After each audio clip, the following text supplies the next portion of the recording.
26/12/22 की वाणी है। मीठे बच्चे, आपस में रूठ कर कभी पढ़ाई को मत छोड़ना। पढ़ाई छोड़ना माना बाप को छोड़ देना। प्रश्न, सर्विस की वृद्धि न होने का कारण क्या है? उत्तर, जब आपस में मतभेद होता है तब सर्विस वृद्धि को नहीं पाती। कोई कोई बच्चे मतभेद में आकर पढ़ाई छोड़ देते हैं। बाबा सावधान करते हैं, बच्चे मतभेद में नहीं आओ, कभी झरमई झुकमई की बातें नहीं सुनो, एक बाप की सुनो। बाप को समाचार दो तो बाबा तुम्हें 16 कला संपूर्ण बनने की मत देंगे। प्रश्न, पढ़ाई छोड़ने का पहला मुख्य कारण कौन सा बनता है? उत्तर, नाम रूप की बीमारी। जब किसी देहधारी के नाम रूप में फंसते हैं तो पढ़ाई में दिल नहीं लगती। माया इसी बात से हरा देती है। यही बहुत बड़ा विघ्न है। ओम शांति। बच्चे बैठे हैं, दिल में निश्चय है कि बेहद का बाप आया हुआ है। बेहद का वर्षा देते हैं। तुम सन्मुख बैठे हो, जानते हो वह सब आत्माओं का बाप है। इस शरीर द्वारा समझा रहे हैं। कल्प कल्प ऐसे ही समझाते हैं और वर्षा देते हैं, और कोई यह ज्ञान दे नहीं सकते। बाबा समझाते हैं, कभी भी किसी देहधारी को याद नहीं करना। 5 तत्वों के शरीर को भूत कहा जाता है, तो तुम्हें 5 तत्वों के शरीर को याद नहीं करना है। भल माया बहुत विघ्न डालती है, परंतु हारना नहीं है। बुद्धि में रहे, मेरा तो एक बाबा दूसरा न कोई। इस बाबा के शरीर के साथ भी तुम्हारा लव नहीं होना चाहिए। कोई भी शरीर के साथ लव रखा तो अटक जाएंगे। बाबा जानते हैं बहुत मेल्स की भी आपस में ऐसी दोस्ती हो जाती है जो एक दो के नाम रूप में फंस मरते हैं। इतनी प्रीत लग जाती है जो शिव बाबा को भूल जाते हैं। 2 कन्याओं का भी आपस में इतना लव हो जाता है जैसे आशिक होते हैं। उनको कितनी भी ज्ञान की समझानी दो, परंतु माया छोड़ती नहीं है, क्योंकि ईश्वरी मत के विरुद्ध चलते हैं। भल ज्ञान भी उठा लेवे, परंतु अवस्था डगमग रहती है। योग से जो विकर्म विनाश हो वह होते नहीं। ऐसे ऐसे बहुत हैं, बाबा नाम नहीं लेते।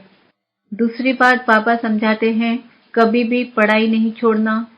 भल ब्राह्मणी से नहीं बनती है, दिल हट जाती है, परंतु पढ़ाई जरूर पढ़नी है। बाबा को समाचार देते रहना है। आखिर बाबा मतभेद मिटा देंगे। मतभेद के कारण बहुत बच्चे अपना खाना खराब कर देते हैं, रजिस्टर पर दाग लगा देते हैं, पढ़ाई छोड़ देते हैं। पढ़ाई कोई भी हालत में छोड़नी नहीं चाहिए। ऐसे बहुत गिर पड़ते हैं।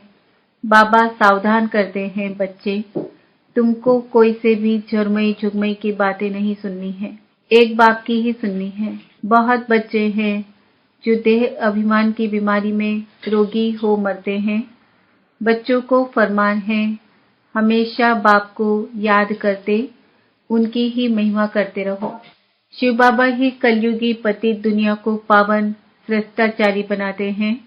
बाबा को बच्चों का ख्याल रहता है कि माया कहाँ बच्चों को मार न डाले, वह बीमार न कर दे। बच्चे अगर समाचार नहीं देते तो समझ जाता हूँ कि माया का जोर से थप्पड़ लगा है।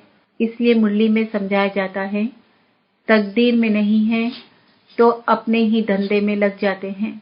कोई तो एक दो के नाम रूप में ऐसे फंसते हैं जैसे आशिक माशूक बने हैं। फिर मम्मा बाबा को भी याद नहीं करते, एक दो को याद करते रहते हैं। यह सब विघ्न माया डालती है। कोई की तकदीर में नहीं है तो कितना भी बाबा समझाए, वाहियात बातें न करो, फिर भी करते रहते हैं। कोई अज्ञान में जीवन कहानी लिखते हैं। हमको थोड़े ही जीवन कहानी आदि बनानी है। हमको बाबा के सिवाय किसको याद नहीं करना है। नेहरू मरा तो उनको कितना याद करते हैं।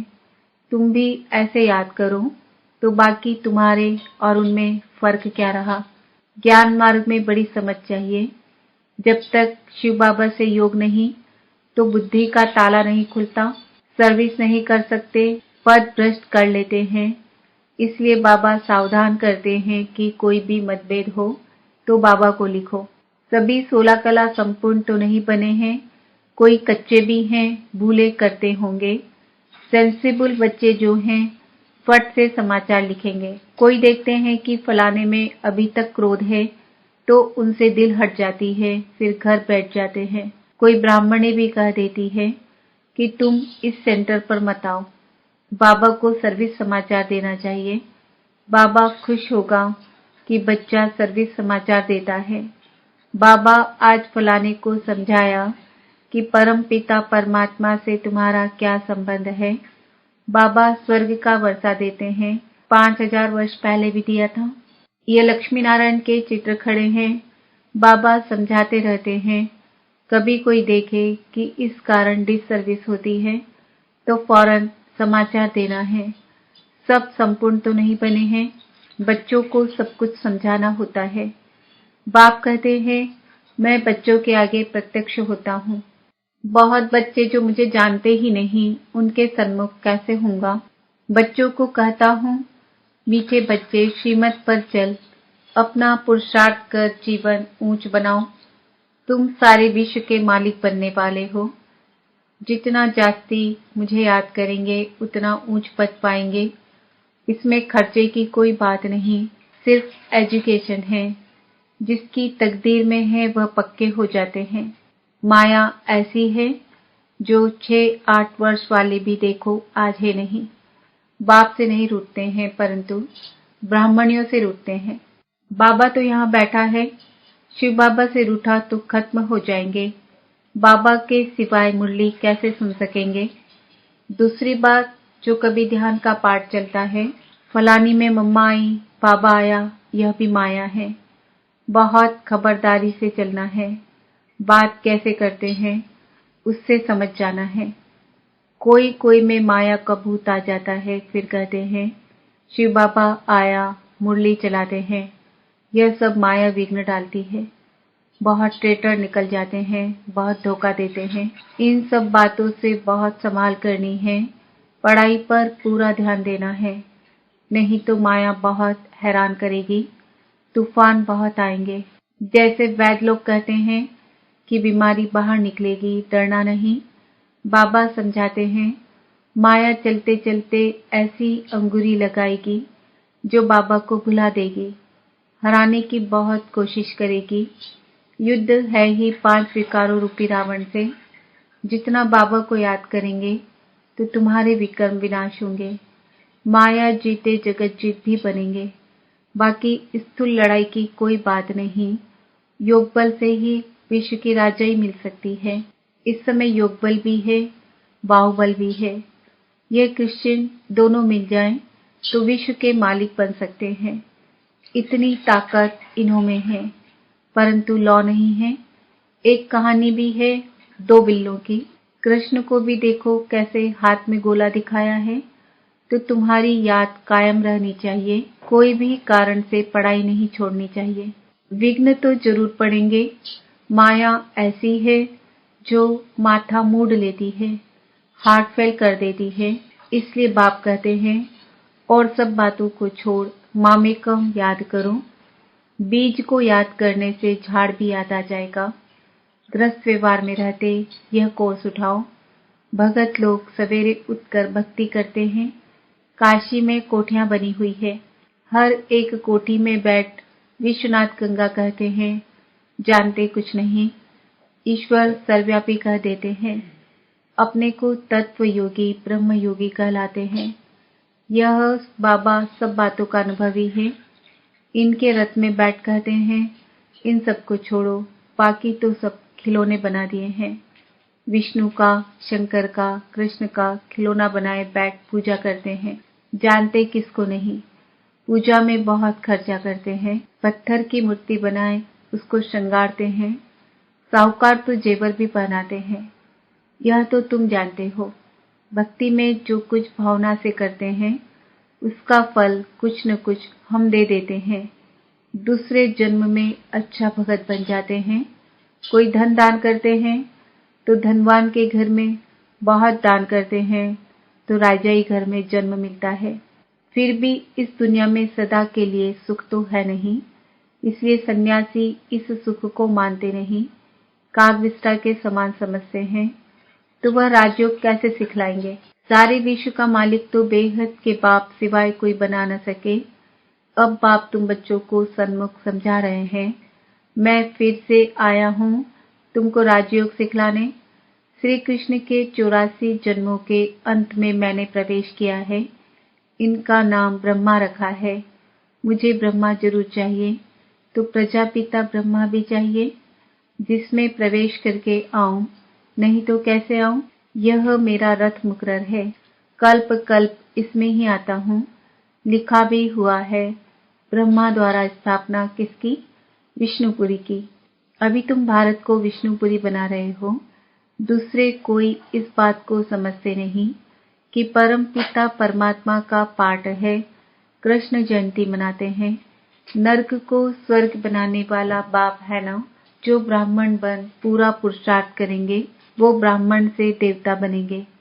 गायन है कि परम पिता परमात्मा 3 धर्म ब्राह्मण, सूर्यवंशी, चंद्रवंशी धर्म स्थापन करते हैं। वहाँ 2 युगों में एक ही धर्म है और कोई धर्म है नहीं। बाकी 2 युगों में देखो कितने धर्म हैं। बच्चों को पढ़ाई पर पूरा ध्यान देना चाहिए, नहीं तो बहुत रोना पड़ेगा। सबके लिए ट्रिब्यूनल बैठेगी, बताएंगे कि तुमने यह पाप किया, इसलिए हम तुमको बहुत समझाता हूँ कि पाप नहीं करना, पुण्य आत्मा बनना। पाप करेंगे तो 100 गुना सजा के निमित्त बनेंगे। मेरे बनकर विकार में गए, बाप के श्रीमत की अवज्ञा की तो तुम्हारे पर बहुत सजा आएगी। वह सजाएं भी बहुत कड़ी होती है। बाप कहते हैं मैं परमधाम का रहने वाला हूँ। यहाँ पुरानी दुनिया में आकर तुमको वर्षा देता हूँ, फिर भी तुम नाम बदनाम करते हो। तब तो कहा हुआ है सतगुरु का निंदक सूर्यवंशी घराने में ठोर न पाए। गिर पड़ते हैं, बहुत कसम उठाते हैं। हम आपके सपूत बच्चे होकर रहेंगे। ब्लड से भी लिखते हैं। परमपिता परमात्मा से प्रतिज्ञा भी करते हैं कि बच्चा बन आपसे पूरा वर्षा लूंगा, परंतु माया ऐसी है, वह आज है नहीं। प्रतिज्ञा कर फिर अपवित्र बना तो बहुत धोखा खाएगा। ईश्वर की अवज्ञा हुई ना। बाबा इशारे में सब समझाते रहते हैं। माया बहुत हैरान करेगी, नहीं तो युद्ध काहे की। विश्व का मालिक बनना कम बात नहीं है। गफलत नहीं करनी है। पढ़ाई बिल्कुल नहीं छोड़नी है। बाबा से राय लो, फिर जवाबदार बाबा हो जाएगा। पढ़ाई में मनुष्य कितनी मेहनत करते हैं। इम्तिहान के टाइम बहुत मेहनत करते हैं। तुम भी आगे चल, जब समय नजदीक देखेंगे तो रात दिन पढ़ाई में लग जाएंगे। अब वह समय जल्दी आने वाला है। अच्छा, मीठे मीठे सिक्किल दे बच्चों प्रति माता पिता बाप दादा का याद प्यार और गुड मॉर्निंग। रूहानी बाप की रूहानी बच्चों को नमस्ते। हम रूहानी बच्चों की रूहानी बाप दादा को याद प्यार, गुड मॉर्निंग, नमस्ते, ओम शांति। धारणा के लिए मुख्य सार, आपस में व्यर्थ की बातें नहीं करनी है। कभी भी मतभेद में नहीं आना है। पढ़ाई किसी भी हालत में नहीं छोड़नी है। बाबा की अवज्ञा कभी नहीं करनी है। प्रतिज्ञा कर उस पर कायम रहना है। सर्विस का सदा शौक रखना है। वरदान, समय पर योग की शक्तियों का प्रयोग करने वाले स्व के संस्कार स्व संसार परिवर्तक भव। जैसे योग करने और कराने में योग्य हो, ऐसे योग का प्रयोग करने में भी योग्य बनो। सबसे पहले अपने संस्कारों पर योग की शक्ति का प्रयोग करो, क्योंकि आपके श्रेष्ठ संस्कार ही श्रेष्ठ संसार के रचना की नींव है। तो चेक करो कि कोई भी संस्कार समय पर धोखा तो नहीं देते हैं। कैसी भी बात हो, व्यक्ति या वायुमंडल हो, लेकिन श्रेष्ठ संस्कारों को परिवर्तन कर साधारण व व्यर्थ न बना दे। जो स्व के संस्कारों को परिवर्तन कर लेते हैं, वही संसार को परिवर्तन करने के निमित्त बन जाते हैं। स्लोगन, नंबर आगे लेना है तो स्वभाव इजी और पुरुषार्थ अटेंशन वाला हो। आज का सम्मान है, मैं आत्मा संसार परिवर्तक हूँ। ओम शांति।